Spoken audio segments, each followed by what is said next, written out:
Comment c'est? C'est en cours. Ah oui. Excuse-moi, là oublié. Non, non.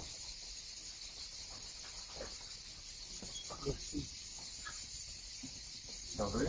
Je crois, ouais. Je ne sais pas si j'aime les Stéphane.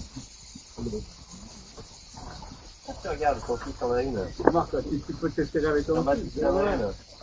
Vous pouvez vous serrer, là. Oui. C'est la famille. Bonjour, madame. Salut Ma Martin. chère sœur. Salut Sandrine. Salut Luna et Maréva. Tiens, le jour pour suivre les chats, comme tu veux. Tu veux une feuille? Sandrine. Le jour. Allez, je vous invite à commencer. Bonjour à tous. Vraiment, soyez les bienvenus à la présence de notre Seigneur Jésus-Christ. Nous avons la conviction que oui, le Seigneur nous a précédés. Que le Seigneur a fait toujours le premier pas. En Jean chapitre 15, verset 16, nous lisons « Ce n'est pas vous qui m'avez choisi, mais moi je vous ai choisi. Et je vous ai établi afin que vous alliez et que vous portiez du fruit, et que votre fruit demeure, afin que ce que vous demanderez au Père en mon nom, il vous le donnera. » Oui, nous avons ce privilège que Dieu fait le premier pas. Il a choisi Abraham pour lui donner des promesses qui sont réalisées en Jésus. Il a choisi Moïse pour être le médiateur pour son peuple. Il a choisi David, qui a été un roi qui a annoncé un autre roi, Jésus-Christ. Il a choisi son fils pour venir nous sauver. Et Dieu, alors que nous étions incapables de venir à lui que notre péché, est venu cette terre. Il a fait le premier pas.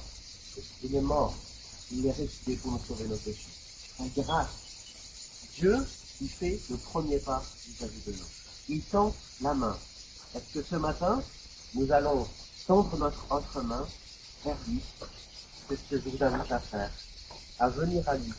À tendre cette main vers cette main qui nous tend lui-même. Je vous invite à prier pour demander au Seigneur qu'il nous bénisse et qu'il nous aide à avoir des esprits bien disposés pour venir à lui.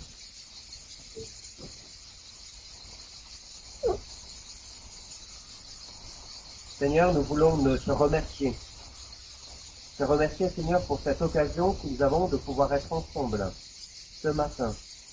Merci parce que nous savons que oui, si nous sommes ici réunis ensemble, c'est parce que toi, tu as fait le premier pas. Parce que tu es venu sur cette terre. Parce que tu as souffert, parce que tu es mort, parce que tu es ressuscité. Merci, Seigneur, pour cela. Seigneur, merci pour cette initiative que tu as prise pour notre salut. Aide-nous ce matin aussi à prendre cette main que tu nous tends. Oui, c'est ce que nous te demandons, Seigneur. Aide-nous à prendre cette main que tu nous tends ce matin. Dans le nom de ton Fils Jésus-Christ. Amen. Alors, ce matin, nous n'aurons pas de pianiste, malheureusement. Hier, Catherine s'est désistée. Mais nous allons chanter quand même. Nous allons louer le Seigneur. Et le premier chant qu'il y a indiqué sur vos feuilles, c'est le chant Yahvé. Et je vous invite à vous lever pour chanter. Est-ce que Sandrine, tu voudrais être avec moi pour chanter, si c'est possible? Oui.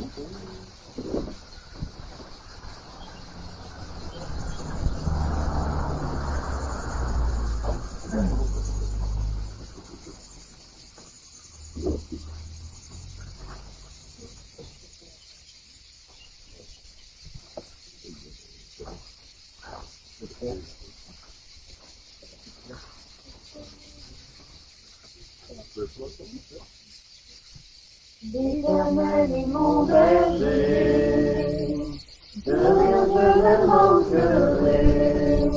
Oh mon âme, chante mon âme, pas à pas il me conduit, au bord des eaux calmes je le suis. Oh mon âme, chante mon âme, oui toujours le bonheur et la grâce m'accompagneront devant sa face.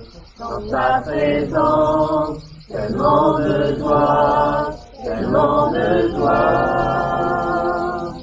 Et tant qu'il se trouve auprès de moi, aucun mal, mon âme, tu ne craindras. Et dans son temps, je reviendrai, je reviendrai. Et si je traverse encore la vallée de l'ombre de la mort, oh mon âme, chante mon âme, puisqu'il m'aime le premier, non rien ne pourra me séparer de son amour, de son amour. Yahweh, Yahweh, tu fais briller sur moi ton soleil. Yahweh, Yahweh, ta lumière chasse au loin les ténèbres. Yahweh, Yahweh, ta parole éclaire mon sentier.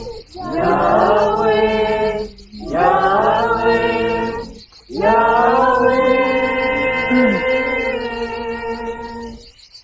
Bientôt il viendra me chercher, et dans sa maison j'habiterai. Oh mon âme, chante mon âme, sans cesse jusqu'à son retour. Mon âme chante son amour, tous les jours, tous les jours.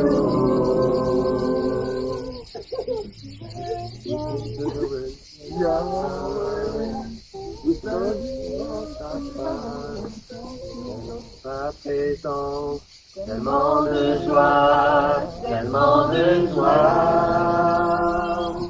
Yahweh, Yahweh, tu fais briller sur moi ton soleil. Yahweh, Yahweh, ta lumière chasse au loin les ténèbres. Yahweh, Yahweh, ta parole éclaire mon sentier. Yahweh, Yahweh, Yahweh.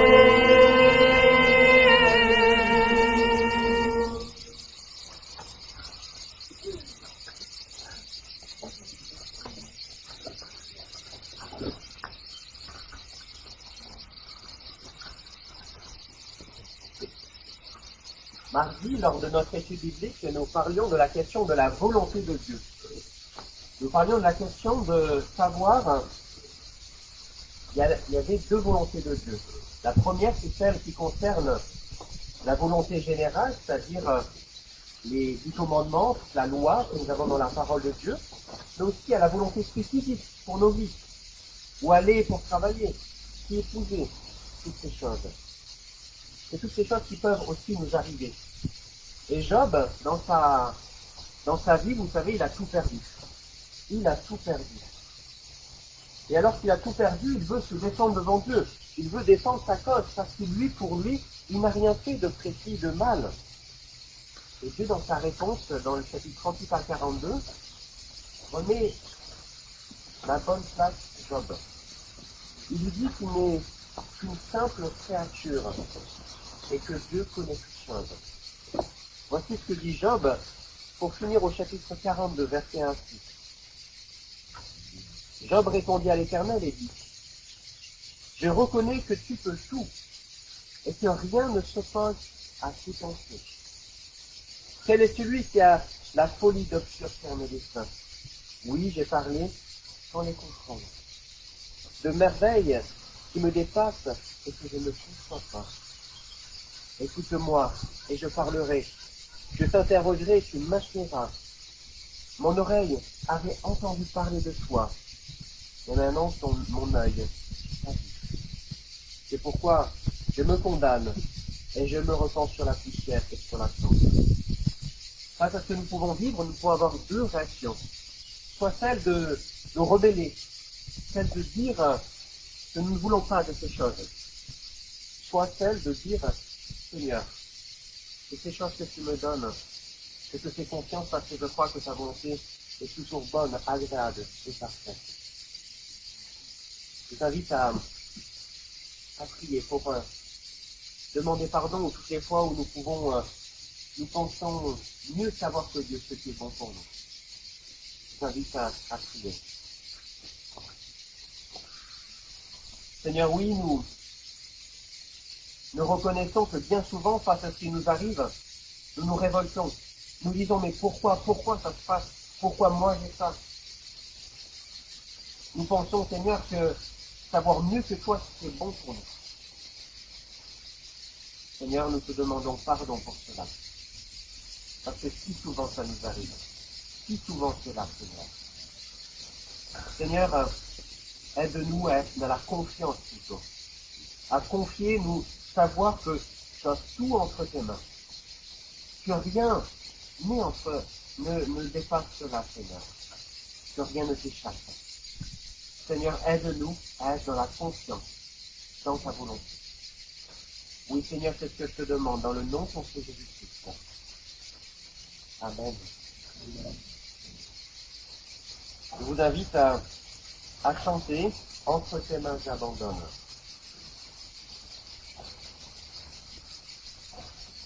Entre tes mains j'abandonne tout ce que j'appelle mien. Oh, ne fermez à personne, Seigneur, n'en reprendre rien. Oui, prends tout, Seigneur. Oui, prends tout, Seigneur. Entre tes mains, j'abandonne tout avec bonheur. Je n'ai pas peur de te suivre sur le chemin de la foi. C'est pourquoi que je me livre, je connais, j'aime ta voix. Oui, prends tout, Seigneur. Oui, prends tout, Seigneur. Sans bien garder, je te livre, tout avec bonheur. Tu connais mieux que moi-même tous les besoins de mon cœur. Et pour mon bonheur suprême, tu veux me rendre vainqueur. Oui, prends tout, Seigneur. Oui, prends tout, Seigneur.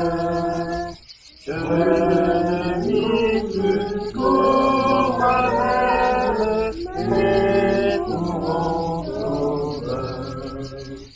Prends mon corps et prends mon âme, que tout en moi soit ta foi.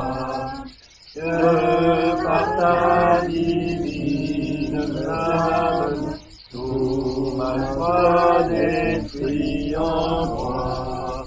Oui, prends tout, Seigneur. Oui, prends tout, Seigneur. Prends mon corps et prends mon âme, règne sur mon cœur. règne sur mon cœur, que nous désirons. Je vous invite à vous rappeler aussi du centre de notre foi, c'est-à-dire de l'œuvre de Jésus-Christ à la croix. Actes chapitre 4, versets 25 à 28, nous dit cela. C'est toi qui as dit par le Saint-Esprit, par la bouche de notre Père, ton serviteur David. Pourquoi ce tumulte parmi les nations et ces vaines pensées parmi les peuples? Les rois de la terre se sont soulevés, les princes se sont ligués contre le Seigneur et contre son oint. En effet, contre ton saint serviteur Jésus, que tu as oint, Hérode et Ponce Pilate se sont ligués dans cette ville avec les nations et avec les peuples d'Israël pour faire tout ce que ta main et ton conseil avaient arrêté d'avance. Oui, nous voyons dans ce texte que la venue de Jésus-Christ, c'est pas un hasard. C'est pas un hasard de l'histoire. Mais c'est Dieu, depuis toute éternité, qui voulait trouver une solution à notre péché, à cette situation sans issue. Il avait prévu de toute éternité de faire venir son Fils. Il avait prévu de toute éternité, oui, qu'il y aurait ces deux rois qui étaient avant, qui se haïssaient, qui se sont ligués pour pouvoir faire mourir Jésus-Christ. Nous voyons ici le choix tout paternel, oui, dont nous peut Dieu fait preuve envers nous. Nous voyons ici que tout est entre les mains de Dieu. Je vous invite à louer le Seigneur pour sa grâce et sa volonté bonne, parfaite et agréable. Je vous invite à louer le Seigneur. Je vous invite à vous lever pour chanter les deux chants. Donc, un si grand miracle, il n'est comme toi.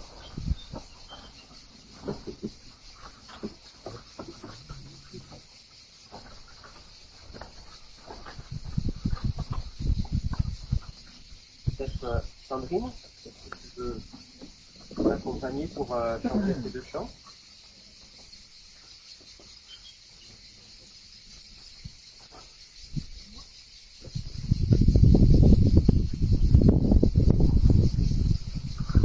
Quel amour pour moi, quelle patience, tu as conduit vers toi mon ignorance. Comment pouvais-je alors saisir ce que ton cœur voulait m'offrir? Un si grand miracle, un don si précieux, ta mort à la Pâque nous ouvre les yeux. Ton salut remplace ma condamnation. Mon péché s'efface par ta rédemption. Loué sois-tu, Dieu Tout-Puissant. Loué sois-tu. Ce nom si merveilleux, comment le vivre sans le répandre à ceux que tu me suivre sur les chemins où il s'égare, loin de la vie et de l'espoir. Un si grand miracle, un don si précieux, ta mort à la Pâque nous ouvre les yeux. Ton salut remplace ma condamnation. Mon péché s'efface par ta rédemption. Loué sois-tu, Dieu Tout-Puissant.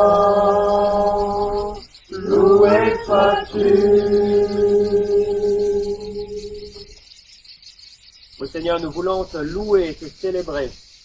Te louer, te célébrer, oui, parce que il n'y a pas de hasard dans la fait que tu sois venu sur cette terre, que tu sois mort, que tu sois ressuscité, que tu nous donnes, Seigneur, cette vie nouvelle en toi.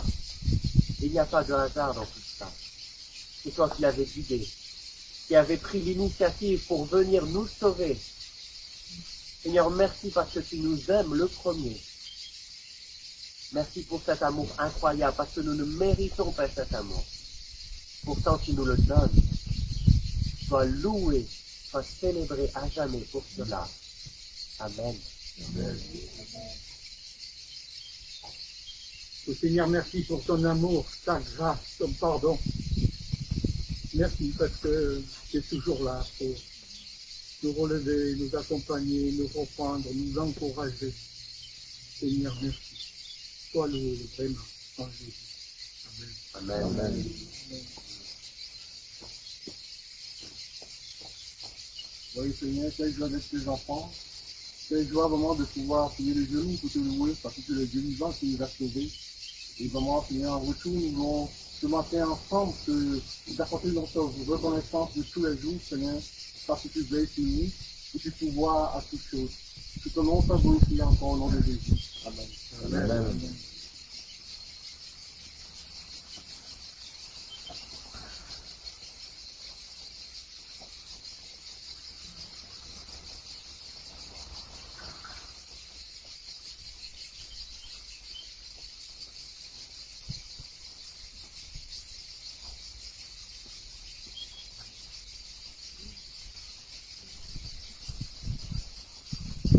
Comme toi, nul ne peut toucher mon cœur comme toi. Je voudrais chercher éternellement, pourtant nul n'est comme toi. Amour et gauche, c'est l'infiniment. La main qui guérit, l'enfant qui souffre en toi sur la vie, nul n'est comme toi. Nul n'est comme toi, nul ne peut toucher mon cœur comme toi. Je voudrais chercher éternellement, pourtant nul n'est comme toi. Amen. Amen. Oui, nul n'est comme notre Seigneur Jésus-Christ. Nul n'est comme lui. C'est ce que nous croyons. Il n'y a personne de semblable. C'est pour ça que nous croyons en lui. Et je vous propose maintenant de dire ce que nous croyons. De le dire en écoutant ce que dit le catéchisme d'Alderberg. Lorsqu'il explique le symbole des apôtres. Lorsqu'il explique notamment cette phrase, « Je crois en Dieu le Père Tout-Puissant, Créateur du ciel et de la terre. » Et donc la question qu'il pose, voilà, c'est « Que crois-tu en disant cela ?» Que le Père éternel, notre Seigneur Jésus-Christ, qui de rien a été créé, a créé le ciel et la terre et tout ce qu'ils contiennent, qui les entretient, qui les régit par son conseil éternel et par sa providence, et aussi mon Père et mon Dieu. Pour l'amour de son Fils Jésus-Christ, en lui, je me confie, et je suis sûr qu'il me donne tout ce qui est nécessaire à mon corps et à mon âme, et qu'il fait tourner à mon bien tout le mal qu'il m'envoie dans cette vallée de larmes. Il peut le faire puisqu'il est le Dieu tout-puissant. Il veut aussi le faire puisqu'il est un Père fidèle.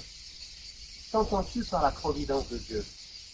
La force toute-puissante et partout présente de Dieu, par laquelle il maintient et conduit, comme par la main le ciel et la terre, avec toutes les créatures, de sorte que les herbes et les plantes, la pluie, la sécheresse, les années de fertilité, celles des stérilités, le manger, le boire, la santé, la maladie, la richesse, la pauvreté, bref, toutes choses ne deviennent pas du hasard, mais de sa main paternelle. À quoi nous sert-il de connaître la création et la providence de Dieu? À être patient dans l'adversité, reconnaissant dans la prospérité, et à garder confiance quoi qu'il arrive en notre Dieu et Père fidèle. Aucune créature ne peut nous séparer de son amour, puisqu'il les tient toutes tellement dans sa main qu'elles ne peuvent agir, ni se déplacer sans sa volonté. Amen. Amen. Je vous invite à vous asseoir pour avoir ce temps que nous voulons donner une partie de nos biens. Comme nous le faisons depuis quelques dimanches, à cause du coronavirus, il n'y aura pas de grande qui va passer, de panier qui va passer, parce que tout simplement il y a une petite boîte au fond, vous pouvez donner votre offrande. Et votre offrande, c'est aussi un acte d'adoration, c'est aussi un acte de reconnaissance, c'est un acte aussi pour dire je te fais confiance. Je te fais confiance pour ma vie tout entière, pas simplement pour le chant, mais aussi pour mon argent. Parce que je sais que cet argent que je te donne ne va pas me manquer dans ta providence, dans ton amour. Je vous invite à prier. Seigneur, merci parce que nous savons que tout t'appartient, Seigneur. C'est ce que tu as dans ta parole. Tout ce que nous avons dans notre vie, c'est un don de ta part. Et Seigneur, le fait de donner une partie de nos biens ce matin, c'est une façon de te remercier, de te rendre gloire, de te dire merci. Oui, vraiment, Seigneur. Sois loué à jamais pour tous tes biens. Bénis, Seigneur, cette offrande que nous récoltons ce matin. Qu'elle soit à ta gloire. Oui, amen. Oui.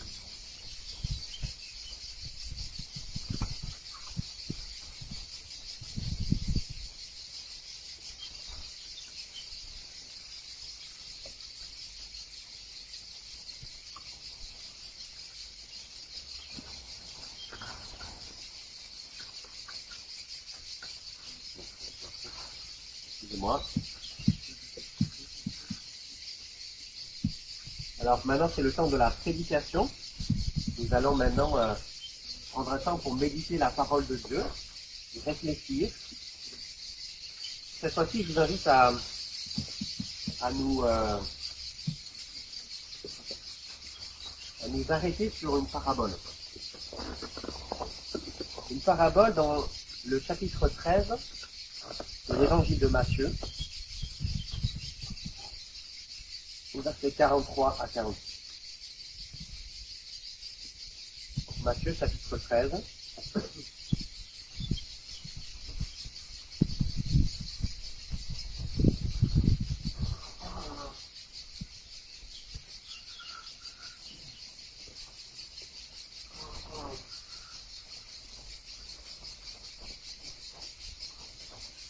Voici, le royaume des cieux ressemble à un trésor, enfoui dans un champ. Un homme le découvre, il le cache, de nouveau s'en va, débordant de joie, vend tout ce qu'il possède et achète le champ. Voici à quoi ressemble encore le royaume des cieux. Un marchand cherche de belles perles. Quand il en a trouvé une de grande valeur, il s'en va vendre tout ce qu'il possède et achète cette perle précieuse.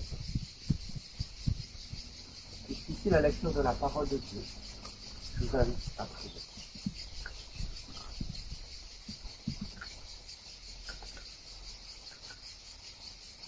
Seigneur, nous croyons que ta parole c'est la vérité, que ta parole est vivante par le Saint-Esprit. Et te demandons, Seigneur, qu'elle soit vivante pour nous ce matin. Que tu puisses nous toucher, que ton Saint-Esprit touche nos cœurs et nous aide à voir encore plus notre besoin de toi, notre besoin de ta grâce. Seigneur, vraiment, c'est ce que nous te demandons. Que cette prédication, que cette méditation de ta parole puisse piquer notre conscience pour nous amener plus à découvrir notre besoin de toi, toujours plus grand. Oui, c'est ce que je te demande dans le nom de ton Fils Jésus-Christ. Amen.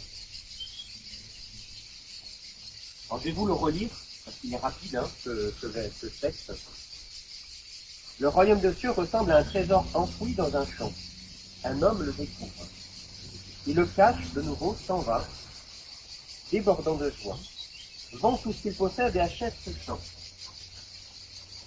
Voici à quoi ressemble encore de nouveau le royaume des cieux.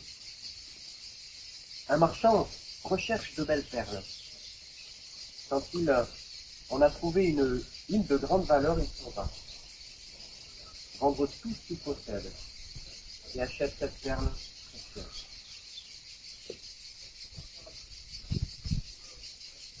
Annoncer l'évangile, vivre l'évangile, ce n'est pas simplement dire qu'on croit en Jésus-Christ. Ce n'est pas simplement dire, demander, mais est-ce que tu crois en Jésus? Est-ce que tu crois que Dieu existe? Parce que bien des gens pourraient répondre, oui, je recrois, mais est-ce que ça va changer véritablement leur vie? Est-ce que leur vie est transformée? Des personnes que nous avons rencontrées, que vous avez rencontrées, peuvent dire, oui, je crois en Dieu. Ça change véritablement.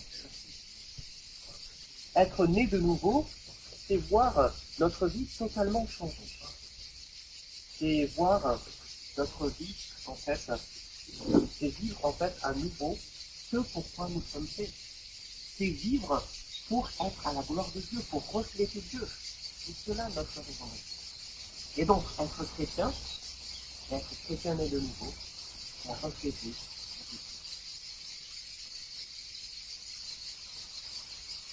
La question donc qu'il faut poser plutôt aux gens et à nous poser, c'est plutôt, est-ce que tu te réjouis dans le Seigneur? Est-ce que tu vis ta vie en le remerciant lui pour toutes choses et en lui rendant l'honneur et la gloire pour toutes choses? C'est la vraie question définitive.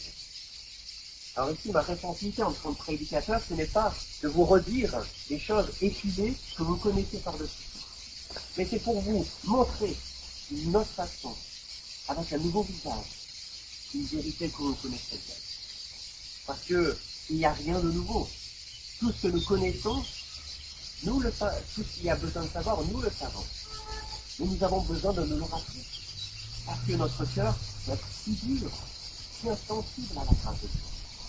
Et nous avons besoin de retrouver de revivre la grâce de Dieu. Nous avons besoin d'être ressaisis par la grâce de Dieu. Alors ces deux paraboles parlent d'éléments, de choses qui sont de la vie quotidienne. Un trésor caché que l'on trouve. C'est parti en fait des histoires populaires au temps de Jésus. Aussi, parce que tout simplement, à l'époque, il n'y avait pas de banque. Et tout simplement, donc, pour se protéger des brigands, qu'est-ce qu'on faisait? On cachait son trésor dans une pièce de fer ou de bois, pas de bois, mais de fer plutôt, de la cacher dans la terre à un endroit pour qu'elle soit à l'abri des brigands. Aussi, les perles, c'était une valeur refuge. Nous avons l'or, eux, ils avaient les perles. Et ces perles étaient utilisées quotidiennement comme un moyen d'échange. Et donc là ici, Jésus parle de choses de la vie quotidienne, pour nous parler du royaume de Dieu. C'est pour nous parler en définitive de l'évangile de Jésus-Christ. C'est pourquoi je commençais à parler, à réfléchir sur notre état avant de découvrir ce trésor magnifique, cette perle. Après, je verrai aussi qu'est-ce que ça change de découvrir ce trésor, cette perle. Et enfin, aussi, nous allons voir que ce phénomène que nous allons découvrir n'est pas quelque chose qui doit se vivre uniquement lorsque nous rencontrons le Seigneur, mais qu'il doit se voir tous les jours, se vivre tous les jours. Donc premièrement, on voit ici une personne qui va au champ. Sans doute c'est une personne qui est employée par le propriétaire de ce champ pour le cultiver. On appelle ça le fermage. Et cette personne, pour nous, y est allée pendant très longtemps. Et ça y est, d'un seul coup, elle trouve ce trésor. Pareillement, ce commerçant qui cherchait des perles était sans doute allé depuis très longtemps dans ce marché. Il n'avait pas trouvé une perle qui lui suffisait, qui était la grande perle. Et là, d'un seul coup, il la trouve. Et toute chose qu'il va trouver est complètement différente de tout ce qu'il a vu. Les choses de ce monde luisent beaucoup, brillent beaucoup. On les attire. Je dirais que c'est un peu comme les papillons de nuit en ce moment qui sont attirés par la lumière en ce moment. Mais les choses spirituelles ne sont pas visibles au premier regard. Elles sont cachées. Comme nous le voyons ici, avec ce trésor caché. Avec cette perle qui pour tous les autres était une perle normale. Et pour lui, c'était assez incroyable. Pourquoi est-ce caché? Pourquoi le royaume de Dieu est caché? Car le monde nous ensorcelle en nous faisant croire que le monde matériel, c'est le seul monde qui existe. Non, Dieu n'existe pas. Non, il n'y a pas de sens à la vie pour tout homme. Il est caché, oui, car nous sommes charnels, touchés par lui. Notre regard est comme troublé, et nous ne voyons que ce qui frappe les yeux. Ça, c'est moi qui dis. C'est le royaume de Dieu.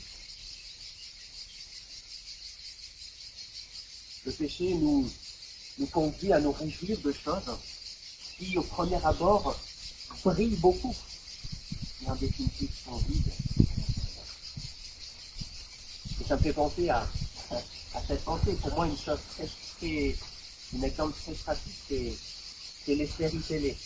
Les séries télé, vous avez beau en regarder, ça vous remplit jamais en fait. Vous avez toujours besoin d'en regarder. C'est une chose vide. Ça brille beaucoup, vous avez envie d'en regarder, mais en fait, ça vous apporte. Je suis peut-être un peu négatif en disant cela, mais en tout cas, ça change pas non. Pour la perle, nous voyons un commerçant ici être capable de tout vendre pour acheter une seule perle. Ça paraît complètement fou. Il vend sa maison, il vend tout ce qu'il a pour acheter une petite perle comme cela. Pourquoi? Parce qu'il a discerné dans cette perle une valeur plus incroyable, plus extraordinaire que tout ce qu'il avait et que tout ce que le monde avait à lui proposer. Et tout cela n'a plus aucune valeur pour lui. Il est donc capable de tout vendre pour se l'acheter. Le thème principal ici est donc la joie de la découverte du salut, la joie de découverte du royaume de Dieu. C'est en définitive le but de la vie. Les hommes sur terre se réjouir dans le Seigneur. Somme 37, verset 7. En Dieu, mets toute ta joie, et il comblera les illusions. Alors pourquoi nous réjouir dans le Seigneur? Pourquoi être joyeux pour le Seigneur? La raison fondamentale, c'est que Dieu nous a créés. Que vous mangiez, que vous buviez, quoi que vous fassiez, faites tout pour la gloire de Dieu. 1 Corinthiens 10, 39. Dieu nous a créés pour le glorifier. Et en plus, il a permis, en plus de cela, de nous créer. Il nous donne tellement de capacités, tellement de choses, jour après jour. Et ne serait-ce qu'il nous a redonné ce matin le souffle de vie. Il nous donne aussi, chaque jour aussi, il nous permet aussi que ce monde que le monde soit vivable.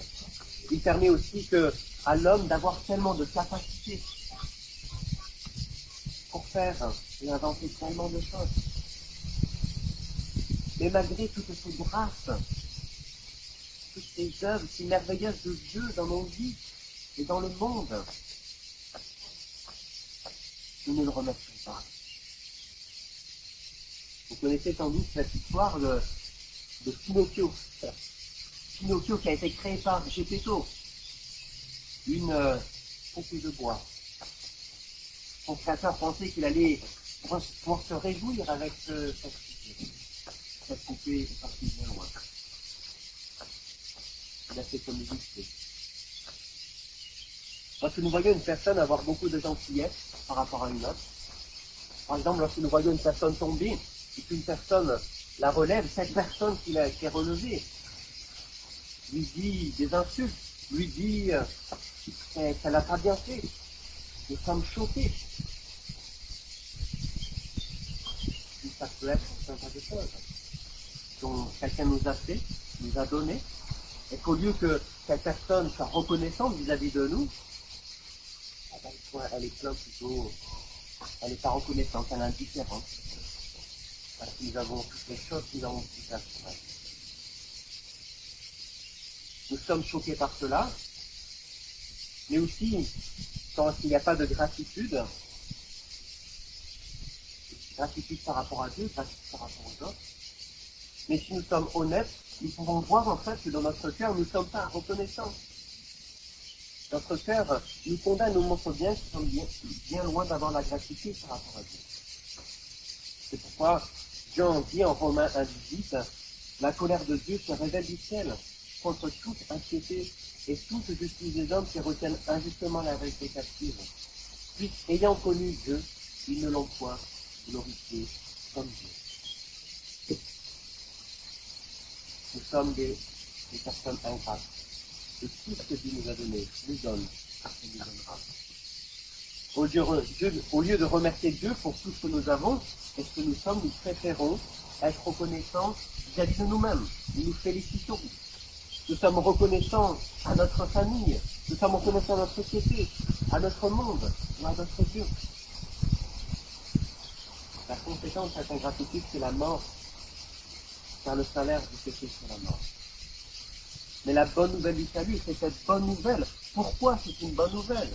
Pourquoi c'est une perle de grand prix? Pourquoi c'est un trésor qui est découvert? Parce que c'est Jésus-Christ qui est venu. Parce que c'est Jésus-Christ qui est venu. C'est Jésus-Christ qui est venu pour nous sauver nos péchés. Qui est venu venir au secours de notre ingratitude. La foi nous permet, c'est un don de Dieu, nous permet de voir enfin cette terre, enfin ce trésor, comme il aurait dû l'être. Cela devient plus précieux que quelque chose. Parce que c'est une bonne nouvelle par rapport à la gratitude, par rapport à notre ingratitude. Ce marchand et cette personne qui a trouvé le trésor vont tous sacrifier pour enfin avoir le trésor. Christ aussi a tout sacrifié pour nous donner ce trésor. Il s'est donné lui-même complètement. Il a subi les pires souffrances, l'humiliation pour nous donner cette perle. 2 Corinthiens 8 nous dit, car vous savez comment notre Seigneur Jésus-Christ a manifesté sa grâce envers vous. Lui qui était riche, il s'est fait pauvre pour vous, afin que par sa pauvreté vous soyez riches. Pour bénéficier de cette grâce, nous devons faire deux choses.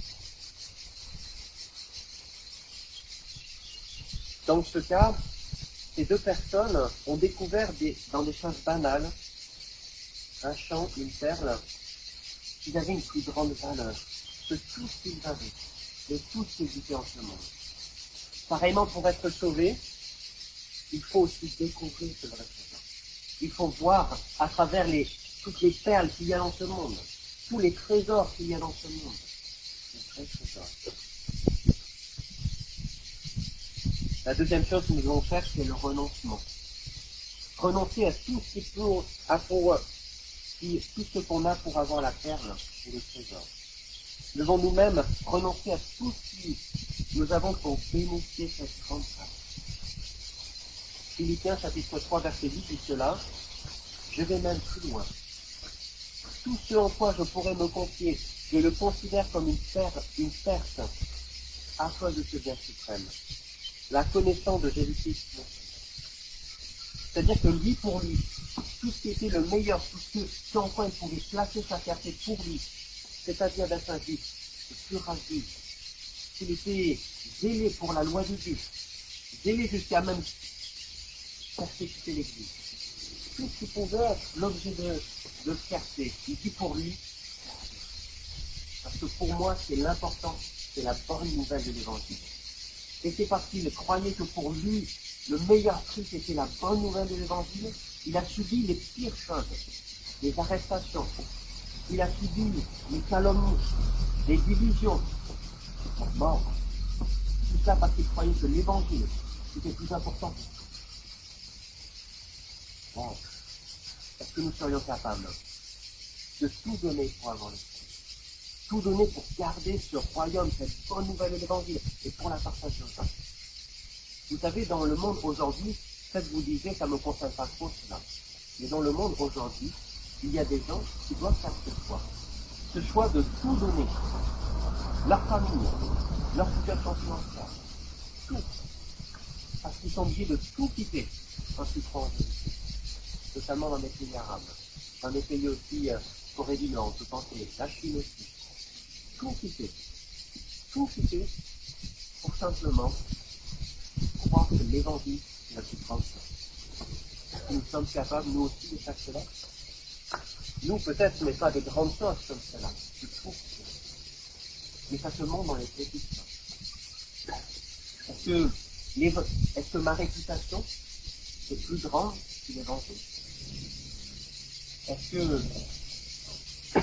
que ma personne est plus importante que l'évangile? Est-ce que mon travail est plus important que l'évangile? Tout ça, parce que c'est plus important que l'évangile. C'est comme en fait ici, si Dieu nous disait, pour avoir ce salut, tu dois, c'est ça que tu dois vouloir le plus. C'est comme si en fait vous étiez un enfant très pauvre. Vous rentriez dans le plus beau magasin de la ville de jouets et que le responsable du magasin vous dit, tu peux avoir le plus beau jouet, vous savez là, vous rêviez dans votre enfance, le plus beau, il vous dit, tu peux l'avoir si tu essayes le jeu le plus. C'est ce que tu dis. Tu peux avoir cela, le plus beau, peut-être le camion, la petite camionnette que vous vouliez, là c'est l'évangile. Il est le plus que ça, Dieu vous le donne. Oh. Cette perte n'est pas une perte en équité, c'est une foi. Parce que nous savons que l'évangile, c'est une grâce merveilleuse. Parce que cette grâce nous donne une joie extraordinaire. Cette joie qui ne change pas.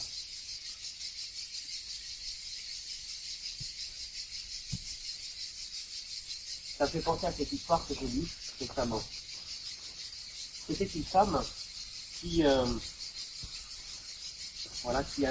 une femme chrétienne depuis de longue date, qui servait le Seigneur depuis longtemps. Et qui, avait son mari qui était en train de décéder d'un cancer. Cette femme était sur son lit en train d'accompagner son mari vers la mort. Voilà, quelques heures peut-être, quelques jours. Et là, il y a un visiteur, parce qu'elle le voit, il voit cette femme stable et joyeuse. Et donc, il est irrité, il lui demande, mais comment pouvez-vous être si heureuse quand quelque chose de si mal arrive? Elle a répondu cela de génial. Mon mari mérite d'aller en enfer comme vous et moi. Et à cause de Christ, dans quelques heures, mon mari sera avec vous dans le ciel. Cela ne vaut-il pas la peine de se réjouir? Dans sa joie, il va vendre tout ce qu'il a et accepter. Ce qui était un important n'était pas sa vie, c'est son royaume. Alors, c'est dans la ça amène la question de savoir, mais est-ce que c'est simplement quelque chose qui se passe lorsque nous nous convertissons? Après, cet enthousiasme, cette joie d'avoir découvert cette perle, ce trésor disparaît. Non. Nous sommes appelés à le vivre jour après jour, cela. Comment? En faisant la même chose dans notre vie. Premièrement, en étant émerveillés de la grâce de Dieu, de ce royaume, de cet évangile. Et deuxième chose, de renoncer chaque jour à tout ce qui pourrait avoir plus de valeur dans ma vie que le royaume. Notre objectif chaque jour, oui, c'est de nous émerveiller devant la grâce de Dieu. Nous savons que nous avons un cœur si dur et si insensible. que nous avons besoin de l'évangile, du marteau de l'évangile pour qu'il casse cette coque-là, pour qu'il rende notre cœur mou. Et plus nous n'entendons pas cet évangile, plus notre cœur est dur. Nous avons besoin de nous émerveiller, de chaque jour lire la parole de Dieu, pour être émerveillés, pour rendre notre cœur bouillant. Et c'est en étant émerveillés de la grâce de Dieu que nous pourrons transmettre cet émerveillement aux autres. Nous devons, oui, être émerveillés pour transmettre cet émerveillement à nos enfants, à nos amis, à des frères et sœurs dans la foi. La deuxième chose que nous devons faire, c'est renoncer. Renoncer comme tout cela fait, comme nous l'avons fait lorsque nous sommes convertis.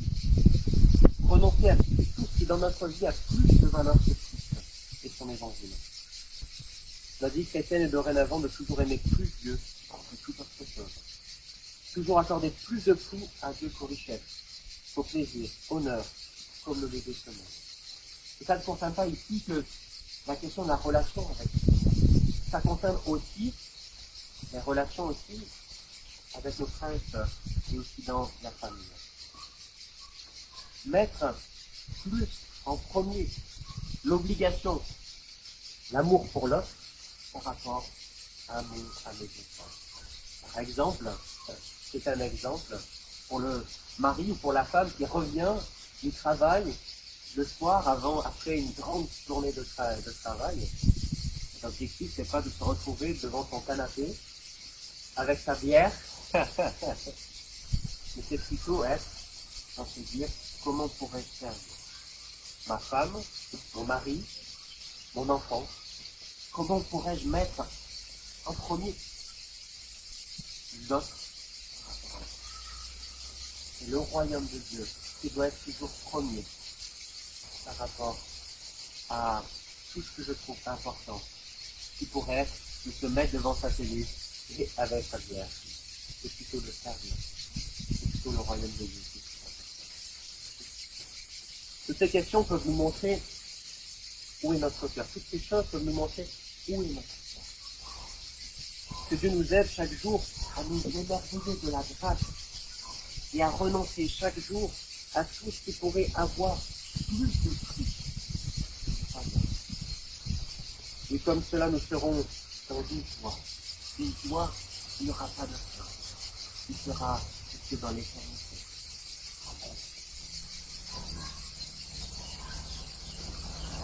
On a un temps de silence. Je finirai ce temps par la prière.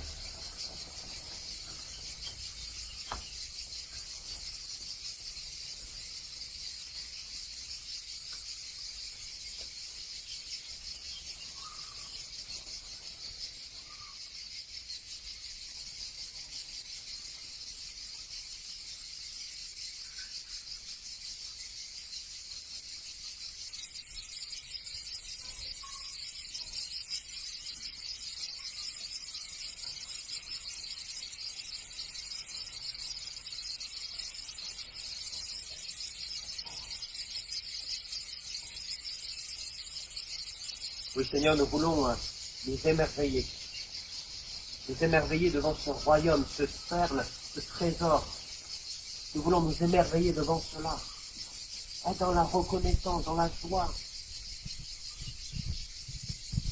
Parce que oui, cette grâce est si merveilleuse. Tu connais notre cœur si ingrat. Tu connais notre cœur si facilement. Tu ne reconnais pas tout ce que tu nous donnes. Tout ce que tu fais pour nous, et tout ce que tu feras encore.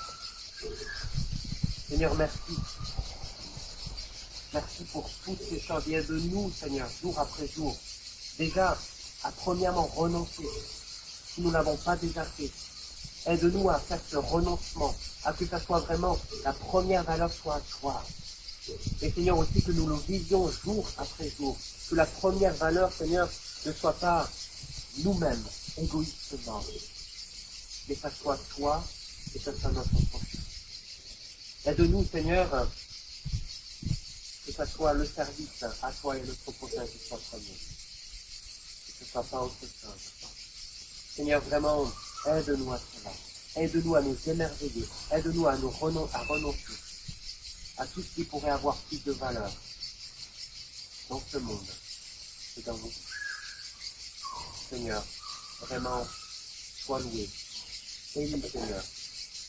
Bénis, Seigneur, que tu sois honoré et glorifié. Amen.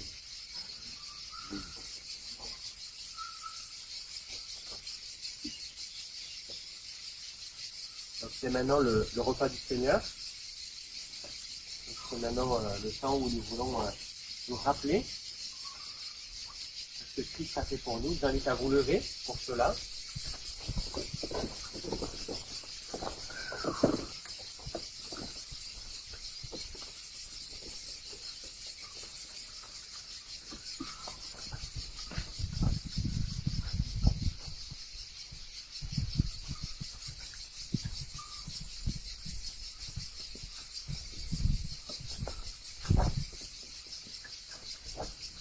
Nous avons parlé que Jésus-Christ a renoncé à toute chose pour nous donner le salut.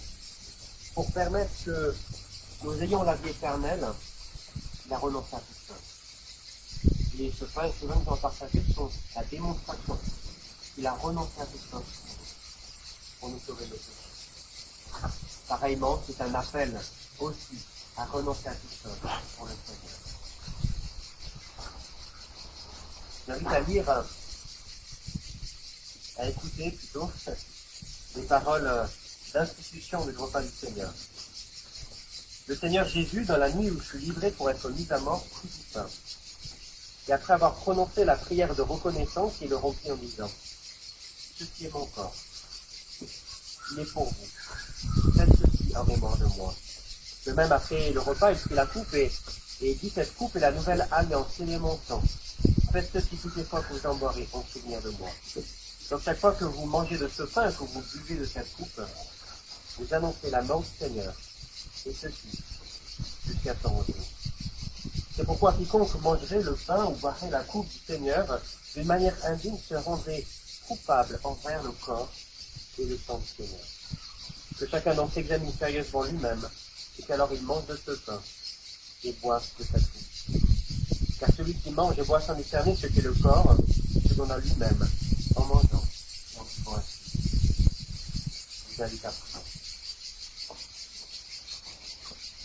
Seigneur, oui, nous voulons te remercier, parce que si nous pouvons prendre ce pain et ce vin, si nous pouvons bénéficier de cette grâce en Jésus-Christ, c'est parce que toi, tu as renoncé à toute chose. Tu t'es donné complètement. Seigneur, aide-nous, Seigneur, à avoir ces deux perspectives dans ce temps de Sainte Seine. À la fois nous émerveiller de ta grâce, nous émerveiller de ce don si merveilleux qui nous sauve de nos péchés. Mais aide-nous, Seigneur, aussi, à que ça soit l'occasion aussi pour nous de renoncer à tout ce qui a plus de valeur pour nous que toi. Oui, Seigneur, vraiment bénis ce pain et ce vin que nous allons partager. Amen. Amen.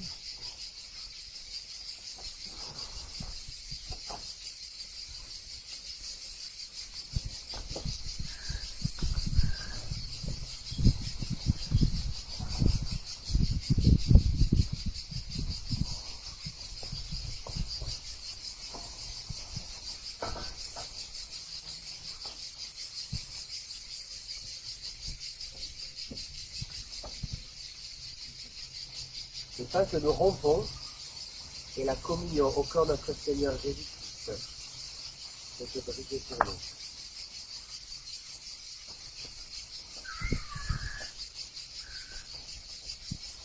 Voici la coupe de bénédiction pour laquelle nous rendons grâce. C'est la communion au sein de notre Seigneur Jésus-Christ, qui a coulé pour nous, qui a bien répondu pour nous. Amen.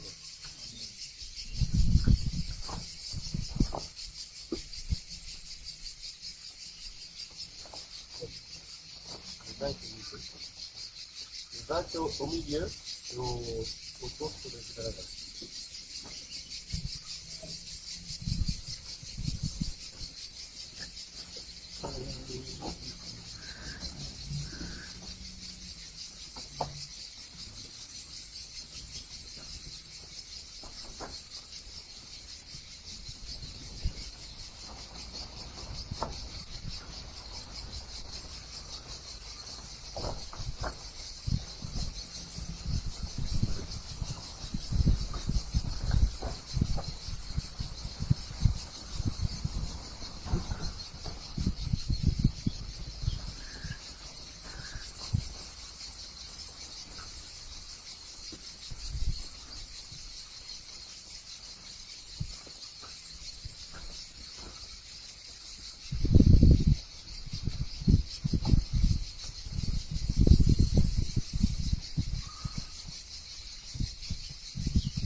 Seigneur Dieu, nous voulons vraiment te remercier.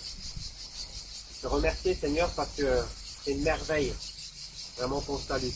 C'est comme une perle, comme un trésor, Seigneur. Vraiment, c'est waouh, c'est extraordinaire. Vraiment, on veut te remercier vraiment pour cette grâce. Aide-nous toujours plus à voir cette merveille. Toujours voir plus de nouvelles dimensions de cette merveille de ce royaume.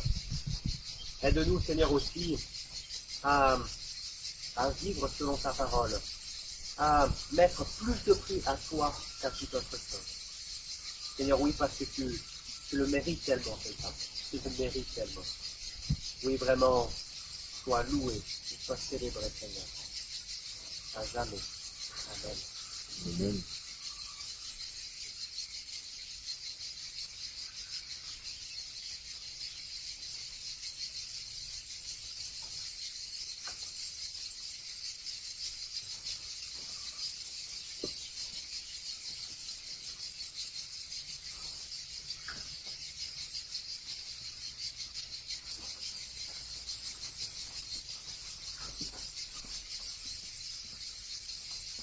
On vous invite à chanter un chant.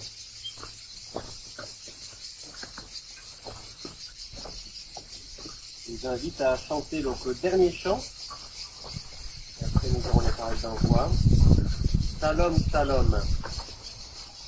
Shalom, shalom, paix pour toi. Shalom, shalom, paix sur toi. Shalom, shalom, paix en toi. La paix de Jésus avec toi.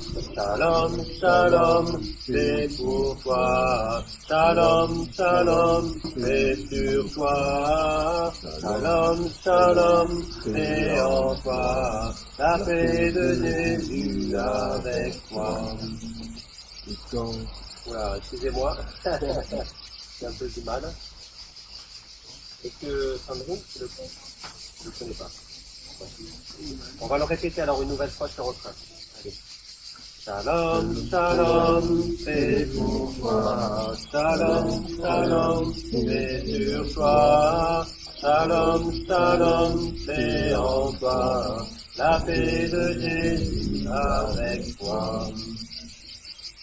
Voilà, que la paix de notre Seigneur Jésus-Christ, que nous puissions jour après jour nous délecter de la grâce de Dieu, être dans la joie de cette grâce, que nous puissions nous réjouir dans le Seigneur et que nous puissions être heureux de mettre toute l'importance à notre Seigneur Jésus et aussi à notre prochain.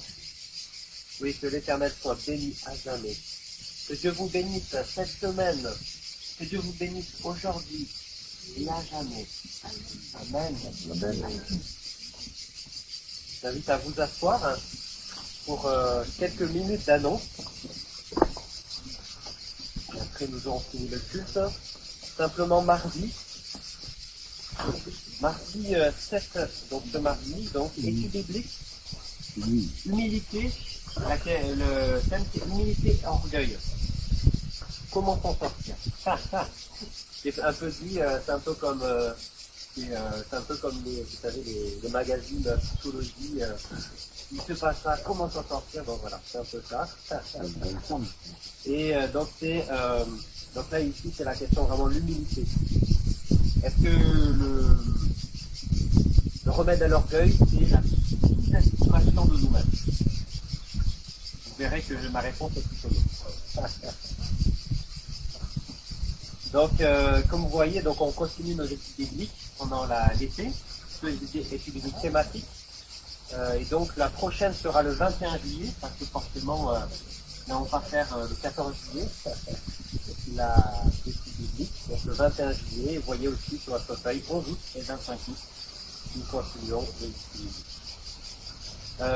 Voilà, aussi vendredi, réunion de prière.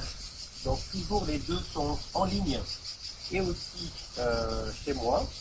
Donc pour ceux qui veulent se déplacer, ils sont en ligne, donc il y a plus quand même de personnes à faire. 95% sont en ligne pour l'instant. Et on espère qu'à la rentrée, ça sera plutôt le contraire. Et dimanche prochain, donc c'est le culte ici, comme d'habitude. Par contre, il y aura un pique-nique fraternel. Donc, vous êtes tous invités à venir pour ce pique-nique. Donc comme on vous l'a dit, un dimanche sur deux, on fait un pique-nique pour se rencontrer, pour être ensemble dans ces temps d'été, voilà, pour passer de bons moments ensemble. On a déjà commencé ça la semaine dernière. C'est la semaine dernière, donc avec Jean-Claude, avec Marc, avec les Georges et avec aussi Janis. Donc on a passé un bon moment. Moi j'ai passé un bon moment. Et voilà, on va reproduire cela pendant tout l'été. Voilà, c'est tout ce que j'avais à vous dire pour les annonces. Je vous souhaite à tous vraiment bonne semaine, bon dimanche, que Dieu vous bénisse abondamment et que vous puissiez chaque jour vous émerveiller de sa grâce. À bientôt. À